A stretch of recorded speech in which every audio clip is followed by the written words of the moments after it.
โอเคสบายดีทุกคนวันนี้จะมาสอนวิธีการเพิ่มแอดมินเพจเนาะ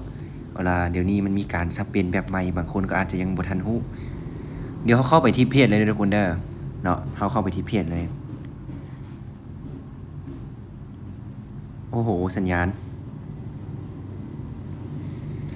เขาอยากได้เพจตัวไหนเขาก็สวิตช์ไปเลยเนาะตัวอย่างว่า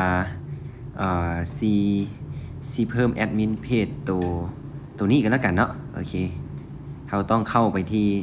หน้าเพจของเขาก่อนหรือว่าสวิตช์สลับมาปิ่นเพจของเขาก่อนเนาะหลังจากนั้นเขาเข้ามานี่แล้วเนาะทุกคนเนาะเขาเข้าไปที่ professional dashboard ตัวนี้เนาะหรือว่าในภาษาไทยว่าจะได้เครื่องมือผู้สร้างหรือว่ามืออาชีพอย่างประมาณนี้แหละนี่เนาะหลังจากนั้นเขาเลื่อนลงมาทุกคนนะเลื่อนลงมาเข้ามาอยู่บนซีมอนี่เนาะเพิ่มเติมนี่เข้ามาเติมอยู่บนนี้เนาะการเข้าถึงเพจประมาณนี้แหละ page access เนาะภาษาอังกฤษตัวนี้นะทุกคนคลิกเข้าไปเลยเนาะ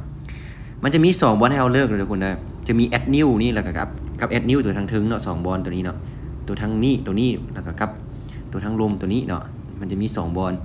ความหมายก็คือตัวทางถึงก็คือเขาเพิ่มแบบสมบูรณ์เลยนะทุกคนมันจะมีทาง content messenger แล้วก็สามารถ call community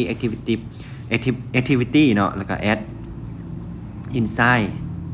permission page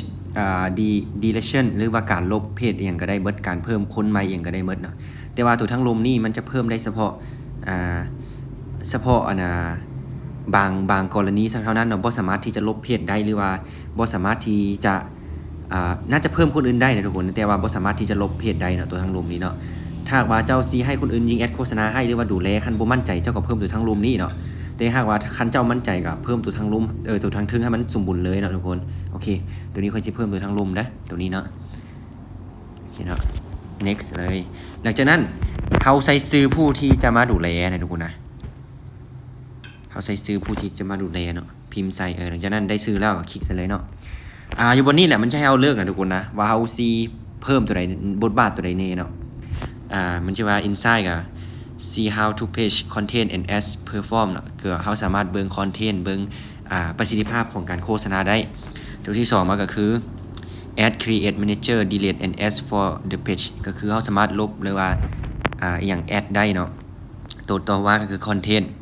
เขาสามารถโพสต์อย่างเบิ่ง story โพสต์ story อย่างต่างๆอยู่ในเพจได้เนาะต่อมาก็คือ community activity เนาะก็คือ review and respond to the comments remove unwanted